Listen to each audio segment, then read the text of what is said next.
माननीय गब्बर सिंह ने कहा था कि जो डर गया समझो मर गया, मगर जो डरे वो खुद मरे तो अलग बात है, पीछे पीछे पूरे देश को मारे तो गलत बात है। जी हाँ, हम बात कर रहे हैं मोदी सत्ता की। अभी साल 2024 में चुनाव के दौरान ही गोदी मीडिया के चैनल पे बैठ के चार लपटझंडिसों के बीच, दो महिला दो पुरुष चाटुकारों के बीच बैठकर प्रधानमंत्री ने कहा था कि ईरान में चाबहार पोर्ट का एग्रीमेंट मेरा बहुत बड़ा काम है जी, सेंट्रल एशिया से जुड़ा इकोनॉमी का मेरा बहुत बड़ा काम हुआ है जी। और सामने बैठे चार लपटझंडिस जी हुजूरी कर रहे थे। हालांकि ये काम तारीफ के काबिल था। वो अलग बात है कि इसकी नींव भी किसी और की देन है। मगर अब क्या खबर आ रही है कि लगभग 2 साल पहले जिस चाबहार पोर्ट को लेकर हुजूर अपनी छाती ठोक रहे थे, अब ट्रंप के डर से चुपचाप पतली गली पकड़ के निकलने की कोशिश कर रहे हैं। छाती पीटने की हिम्मत भी नहीं हो रही है। यानी दुनिया के सबसे बड़े लोकतंत्र की सरकार किस कदर अमेरिकी राष्ट्रपति ट्रंप से डर सकती है और उस डर से अपना कितना नुकसान कर सकती है, इसका बेहतरीन नमूना सामने आया है। इस वीडियो में हम सबसे पहले तो यह समझेंगे कि चाबहार पोर्ट चीज क्या है, कहां पर है और भारत के लिए इसकी अहमियत क्या है। कैसे यह पोर्ट पाकिस्तान, चीन, इन सब की आंखों में गड़ा हुआ था और भारत के लिए यह एक ब्रह्मास्त्र की तरह था, परंतु अब वो ब्रह्मास्त्र किसी के डर का शिकार होता हुआ नजर आ रहा है। कहा जाता है कि राष्ट्र के मुखिया की जान यदि किसी तोते में बसती हो और वो तोता किसी के कब्जे में हो तो राष्ट्र संकट में होता है। वो तोता कौन है, कथित रूप से तोते वाला सीक्रेट क्या है, इस तरह के तमाम आरोप भाजपा के ही वरिष्ठ नेता सुब्रमण्यम स्वामी बार बार लगाते हैं और कहते हैं कि अमेरिका और चीन के पास हुजूर के खिलाफ बहुत कुछ है,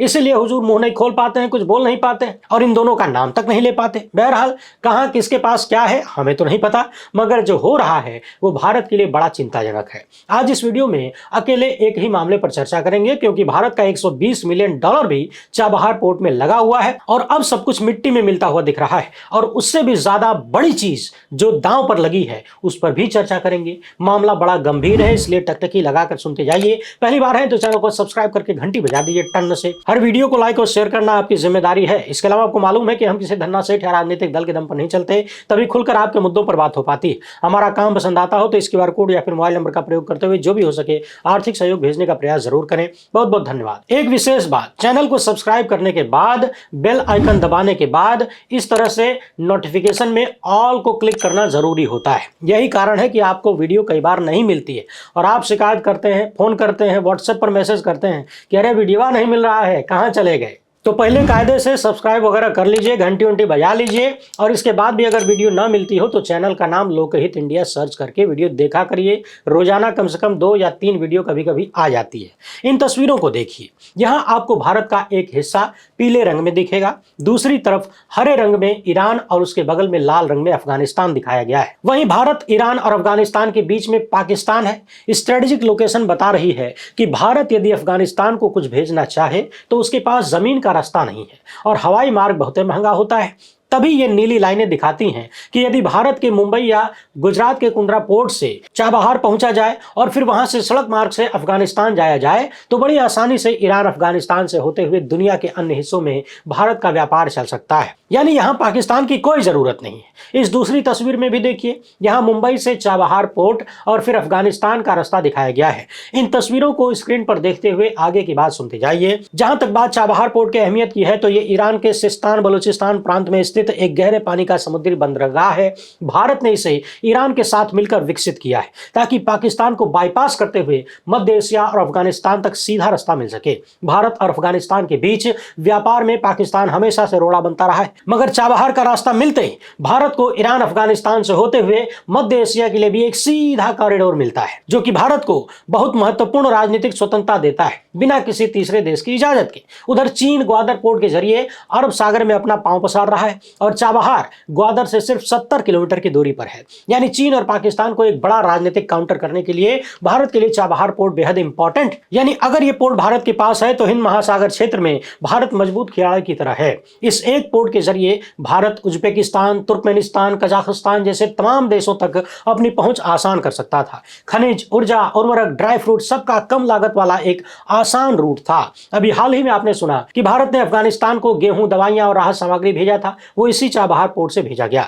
तालिबान के दौर में भी भारत ने मानवीय सप्लाई को इस रास्ते से पहुंचाया, जिससे भारत की क्षेत्रीय साख बढ़ी, दुनिया में नाम हुआ। इतना ही नहीं, Chabahar international north south transport corridor का एक महत्वपूर्ण हिस्सा भी है। भारत, ईरान, कैस्पियन, रूस, यूरोप तक हमारी पहुंच बनाता है। ईरान एक ऊर्जा समृद्ध देश है। भविष्य में इसी चाबहार के जरिए हमें तेल, गैस, लॉजिस्टिक्स और पेट्रोकेमिकल सप्लाई भी आसानी से मिल सकती थी, यानी भारत को ऊर्जा की सप्लाई हो सकती थी। मई 2024 में भारत की सरकार ने 10 साल का ऑपरेशन समझौता किया, यानी लॉन्ग टर्म कमिटमेंट था। सुरक्षा और समुद्री प्रभाव में भी इसकी महत्ता है। अरब सागर और ओमान की खाड़ी में निगरानी करने के लिए जरूरी समुद्री व्यापार रूट पर सुरक्षा को बढ़ाता है तथा भारत के पश्चिमी तट के लिए आर्थिक लाभ का एक जरिया था। बाकी राजनीति और कूटनीति के हिसाब से कितना जरूरी है आप अंदाजा लगा सकते हैं कि इसके जरिए सीधे सीधे चीन और पाकिस्तान को जवाब मिल रहा था।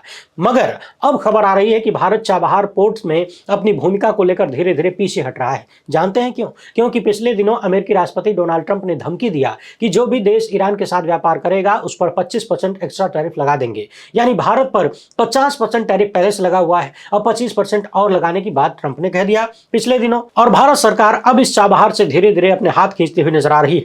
द इकोनॉमिक टाइम्स की इस खबर को देखिए, जो कि भारत के लिए इंटरनेशनल शर्म की बात है। वरिष्ठ पत्रकार सुहासिनी हैदर लिख रही हैं कि विदेश मंत्रालय ने चाबहार से जुड़ी खबरों का खंडन नहीं किया और कहा है कि वो अमेरिका के साथ बातचीत कर रहा है। विदेश मंत्रालय के प्रवक्ता ने कहा कि 28 अक्टूबर 2025 को अमेरिकी वित्त विभाग ने एक पत्र जारी करके 26 अप्रैल 2026 तक वैध सशर्त प्रतिबंध छूट संबंधी दिशा निर्देश दिए थे। हम इस व्यवस्था को अंतिम रूप देने के लिए अमेरिकी पक्ष के साथ बातचीत कर रहे हैं। यानी चाबहार से पीछे हटने की जो बात सामने आई वो सही दिख रही है, क्योंकि विदेश मंत्रालय इससे इनकार नहीं कर रहा है। आपको बता दें कि साल 2024 में गोदी मीडिया के तमाम लपड़झंडियों के साथ बैठकर भारत के प्रधानमंत्री ने कहा था कि चाबहार पोर्ट का मेरा फाइनल एग्रीमेंट हुआ है। ये बहुत बड़ा काम है जी। सेंट्रल एशिया से जुड़ा हुआ मेरा इकोनॉमी का बहुत बड़ा काम हुआ है जी। सारी लड़ाइयों के बीच मेरा चाबहार का एग्रीमेंट हो जाता है। और आगे प्रधानमंत्री मोदी जो कहते हैं उसको जरा ध्यान से सुनिए। इन्होंने कहा कि हम किसी तीसरे के कहने पर अपना निर्णय नहीं करेंगे, हम अपना निर्णय अपने लिए करेंगे। फलाने को बुरा लगेगा, हम ये नहीं सोचेंगे कि फलाने से बात करेंगे तो फलाने को बुरा लग जाएगा, क्या होगा, हम इन बातों की परवाह नहीं करते। अब सवाल ये है कि जब ट्रंप ने टैरिफ की धमकी दी तो भारत चाबहार पोर्ट जैसे महत्वपूर्ण मामले में पीछे कैसे हो सकता है? उस वक्त तो आपने कहा था कि हम किसी तीसरे के हिसाब से अपना फैसला नहीं करेंगे। फिर चाबहार का फैसला किसके हिसाब से हो रहा है? यदि आपको इस बात से फर्क नहीं पड़ता कि किससे बात करने से, किसके साथ व्यापार करने से कौन नाराज हो जाएगा, तो फिर चाबहार से पीछे क्यों हट रहे हैं? आपको बता दें कि इस चाबहार में, यानी इसको डेवलप करने में भारत का $120 मिलियन ट्रांसफर हो चुका है, यानी इतना पैसा लगाया जा चुका है। और यदि हम आज के हिसाब से जोड़ें तो ये लगभग 1080 करोड़ रुपए होते हैं, यानी 10-11 अरब रुपए इस पोर्ट के डेवलपमेंट में खर्च हो चुके हैं। और अब सरकार इससे पीछे हो रही है, वो भी गुपचुप तरीके से। विदेश मंत्रालय कह रहा है कि हम बातचीत कर रहे हैं, यानी जिस चाबहार को लेकर हुजूर ने अपनी पीठ थपथपाया था, अब उसे लेकर छाती पीटने का वक्त आ गया है। लेकिन वो भी नहीं कर पा रहे हैं, सब कुछ गुपचुप गुपचुप हो रहा है। चाबहार हाथ से जाने का मतलब है पाकिस्तान को बाईपास करने वाला रास्ता खत्म हो जाना, पाकिस्तान की स्ट्रेटेजिक मजबूती, चीन और पाकिस्तान को सीधा फायदा मिलेगा, अरब सागर में भारत को रणनीतिक नुकसान होगा, मध्य एशिया से भारत व्यापार पर लगभग ब्रेक लग जाएगा, एक बेहद सस्ता और छोटा रास्ता हाथ से निकल जाएगा, अफगानिस्तान में भारत की पकड़ ढीली हो जाएगी, international north south transport corridor को बड़ा झटका लगेगा, ऊर्जा के मामले पर भी असर होगा क्योंकि ईरान ऊर्जा संपन्न देश है, भविष्य में भारत को बहुत कुछ मिल सकता था, अरब सागर में भारत की निगरानी कम हो सकती है, ईरान से भरोसा भी कमजोर होगा, निवेश और इंफ्रास्ट्रक्चर में भी जो पैसा लगा वो डूबा समझिए। और स्वतंत्र विदेश नीति का जो ढोल हुजूर पीट रहे थे गोदी मीडिया के लपड़झंडियों के सामने, वो पूरी तरह से मटियामेट होता हुआ दिख रहा है। 1000 करोड़ रुपए कोई बहुत बड़ी चीज नहीं है एक देश के मामले में, व्यक्तिगत तो बहुत बड़ी चीज है, एक देश के मामले में, भारत जैसे देश के मामले में 1000 करोड़ कोई बहुत बड़ी चीज नहीं है। मगर भारत की साख पर जो बट्टा लग रहा है वो बेशकीमती है। सोचिए, जो लोग अपने आप को विश्वगुरु कहते हैं, जो एक फोन पर रूस और यूक्रेन का युद्ध रुकवाने की बात करते हैं, भौकालबाजी करते हैं, उनके देश का दुनिया में कितना बड़ा अपमान हो रहा है। उधर ट्रंप ने धमकी दी, इधर भारत ने अपना वर्तमान और भविष्य दोनों को अधर में लटका दिया। यही है स्वतंत्र विदेश नीति। यह डर अमेरिकी टैरिफ का है या फिर उन चीजों के खुलने का है जिसका इशारा बीजेपी नेता सुब्रमण्यम स्वामी बार बार करते हैं, या फिर अपने परम मित्र सेठ को बचाने का डर है? आखिर वो कौन सा डर है जिसके आगे भारत के हित को ताक पर रखा जा रहा है, भारत के भविष्य को लटकाया जा रहा है? इसे लेकर कांग्रेस ने कहा है कि नरेंद्र मोदी ने एक बार फिर से ट्रंप के सामने सरेंडर कर दिया है। खबर है कि नरेंद्र मोदी ने ईरान के चाबहार पोर्ट से अपना कंट्रोल छोड़ दिया है और चुपके से वेबसाइट को भी बंद करवा दिया। इस बेहद महत्वपूर्ण प्रोजेक्ट में मोदी सरकार ने देश की जनता के 120 मिलियन डॉलर खर्च किए थे और अब ये सब कुछ खत्म समझिए। जब ये एग्रीमेंट हुआ था तो नरेंद्र मोदी ने कहा था कि इकोनॉमी से जुड़ा हुआ ये बहुत बड़ा काम हुआ है, ये मेरी बहुत बड़ी सफलता है। और अब जब चाबहार पोर्ट का कंट्रोल छोड़ दिया है तो इस पर कुछ भी नहीं बोल रहे। चाबहार कोई आम बंदरगाह नहीं था, ये भारत को अफगानिस्तान और सेंट्रल एशिया से एक अहम और सीधा समुद्री रास्ता देता है जिससे हम पाकिस्तान को बाईपास कर सकते हैं और चीन का भी मुकाबला कर सकते हैं। लेकिन अफसोस की बात है कि नरेंद्र मोदी ट्रंप के दबाव के आगे झुक गए और देश का नुकसान कर दिया। सवाल है कि भारत की विदेश नीति अमेरिका के व्हाइट हाउस से क्यों तय की जा रही है?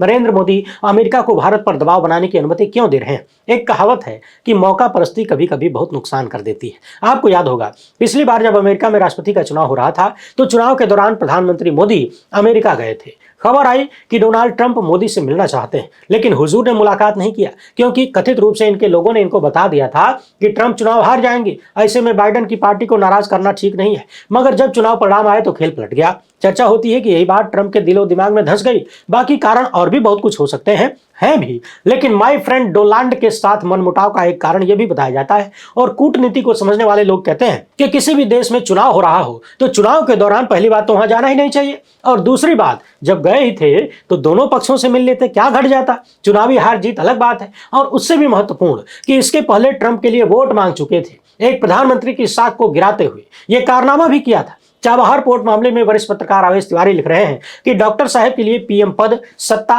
पार्टी, इन सब से बड़ा था देश। चाबहार पर विचार भले ही अटल जी के समय आया था, लेकिन 2004 से 14 के बीच मनमोहन सिंह के नेतृत्व वाली कांग्रेस सरकार ने इसे कूटनीतिक रूप से आगे बढ़ाया। 2012 में उन्होंने तेहरान की यात्रा की, जहां उन्होंने चाबहार परियोजना में भारत की रुचि को फिर से दोहराया और वतन वापस आते ही काम शुरू कर दिया। चाबहार बंदरगाह को अफगानिस्तान और मध्य एशिया से जुड़ने के लिए सड़क मार्ग का होना अनिवार्य था। कांग्रेस की सरकार ने हाईवे का निर्माण पूरा किया। इस 218 किलोमीटर लंबी सड़क को भारत के सीमा सड़क संगठन ने बनाया था और 2009 में इसे अफगानिस्तान को सौंप दिया गया। यह सड़क चाबहार बंदरगाह को अफगानिस्तान के प्रमुख शहरों से जोड़ती है। इसके बाद आडवाणी जी के चेले ने देश की कमान संभाली। भाई साहब ईरान का दौरा भी कराए। तब तक दुनिया के दादा ने धमकाना शुरू कर दिया और फिर वही हुआ जो सावरकर ने किया, जो हमेशा ये लोग करते हैं, सरेंडर। अटल जी का सपना भी चकनाचूर हो गया। उधर ईरान में थोड़ी बहुत शांति आने की खबर आ रही है। खबर यह भी है कि अमेरिकी दखल की आशंका अब कम हो गई। यानी जैसे ही ईरान ने अमेरिका को खुली धमकी दी और कहा कि हमारे पास जो भी अमेरिकी ठिकाने हैं, यानी सैन्य ठिकाने हैं,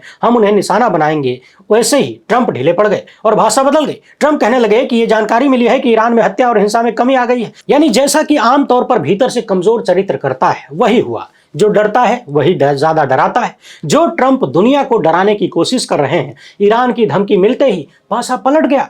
चर्चा है कि सऊदी अरब और कतर समेत तमाम अमेरिका के सहयोगी देशों ने वाशिंगटन के साथ तेजी से कूटनीतिक बातचीत किया और कहा कि यदि अमेरिका हमला करता है तो पूरे क्षेत्र में अस्थिरता फैलेगी, जिसका असर अंत में अमेरिका पर ही पड़ेगा। व्हाइट हाउस की तरफ से कहा गया कि जमीनी हालत पर हम करीबी से नजर बनाए हुए हैं। अमेरिका ने धमकी दिया कि ईरान में अगर हत्याएं जारी रहीं तो गंभीर परिणाम होंगे। मगर कुल मिलाकर जब ट्रंप की भाषा में जवाब मिला, धमकी मिली, तो मामला पलट गया। ट्रंप ठंडे होते हुए दिख रहे हैं। उधर जिस चीन को हमारे विश्वगुरु लाल लाल आंख दिखाने की बात करते थे, उस चीन ने भी पिछले दिनों लगातार अमेरिका की धमकियों का करारा जवाब दिया। अमेरिका ने टैरिफ ठोका तो चीन ने भी ठोका, लेकिन हमारे विश्वगुरु पिछले कई साल से किसी भी बात का जवाब देते हुए नजर नहीं आते हैं। जबान सिल जाती है। और तो ट्रंप ने पाकिस्तान के साथ सीज फायर को लेकर कम से कम 60 बार बेइज्जत किया, फिर भी 56 इंच वाले बोल नहीं पाए। व्यक्तिगत बदनामी अलग चीज होती है, लेकिन एक प्रधानमंत्री के रूप में जब आपके पीछे 150 करोड़ की आबादी खड़ी है, जब पूरा देश आपसे कह रहा है कि खुलकर बोलिए, डरिए मत, आप सिर्फ नरेंद्र मोदी नहीं है, आप दुनिया के सबसे बड़े लोकतंत्र के मुखिया हैं,